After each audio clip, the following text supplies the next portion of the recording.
Hi folks, thanks for checking out this 8.2 Arms Warrior guide. So major changes in terms of abilities, not a lot.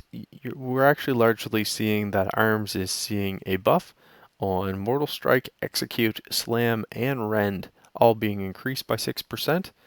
And I was a little nervous, but actually Mastery Deep Wounds has been increased by 12%. I was expecting that to go down. So overall, pretty significant buff to arms and their viability in 8.2. Really attractive. Arms has always had really powerful burst damage abilities with shorter cooldowns, which makes it really competitive. It's really attractive in Mythic Plus as well. That's why it just dominates the arena world. They've got pretty fantastic two cleave target abilities, which really make it premier if you've got a two target raid or dungeon event going on. Um, Not quite as effective as what we see with Fury with the 3 to 5 AoE impacts that they really specialize in. But if you're thinking about how Arms lines up defensively, they're still really attractive. They've got some immunity in terms of their ability to swap stances as well. So they've got a high degree of versatility that really should be taken advantage of whenever you can. Um, Alternatively, from a talent standpoint, level 15 Skull Splitter is a really easy go-to, great talent to incorporate in. Level 30, go with double time. It's great mobility unless you need that Storm Bolt for an added stun. That really just depends on the composition of the team you're playing with. Fever of Battle is a little bit of a change for some of you Massacre friends out there. So Massacre has always been good if you don't really want to think and you really just want to take advantage of some increase in terms of executes.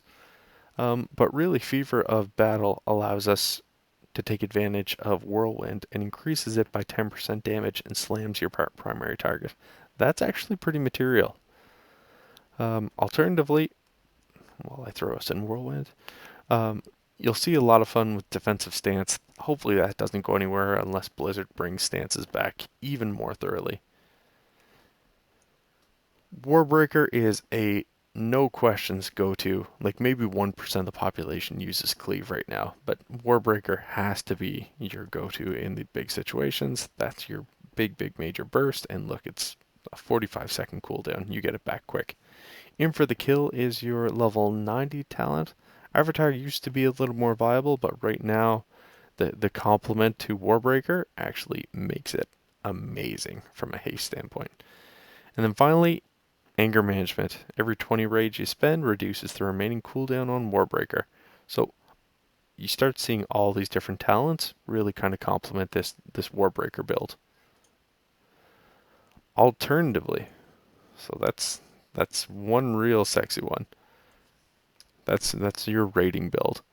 If you want to look at dungeons, you totally can. The only thing you'll see differently in dungeons is actually in for the kill might be backed off a little bit, and you might have someone be able to talk you into going with Avatar, just so you can get that big Colossus build and go dummy on more of a burst focused approach. But for me personally, I wouldn't even waste the energy. Aim for the kill is a great way to play. Alternatively, if you're not planning on doing any of those things, don't advance into the kill. Where you want to go,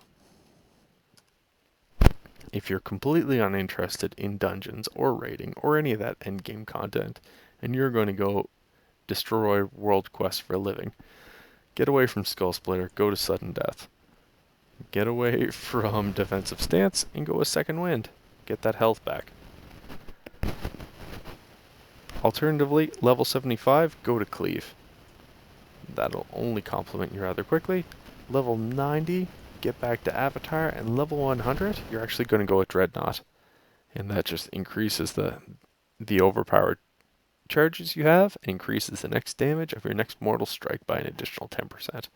That is the quick and dirtiest way to maximize a little bit of talent and really just kind of smooth things out.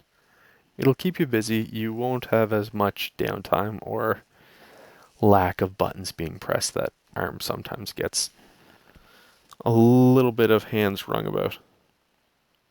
As far as talents and abilities go, I I I enjoy arms quite a bit. I think I would love arms more if Fury wasn't as fantastic as it is. Fury is just a ton of fun. If you've got the option to play them both, I definitely suggest trying them. And you don't want to get rusty in one versus the other. Really, we're looking to stack haste and critical strike and strength.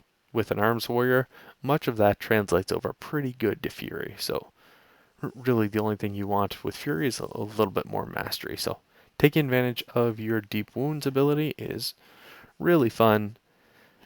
If your arms taking advantage of this anger management and for the kill Warbreaker stack is a ton of fun as well. So either way, you're going to be having some fun here. If you're not, drop it down in the comments. Let me know the questions you have.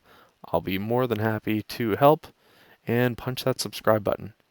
Hit the thumbs up, or if you didn't like it at all, hit the thumbs down and I'll handle it from there. Thanks for watching, folks. See ya.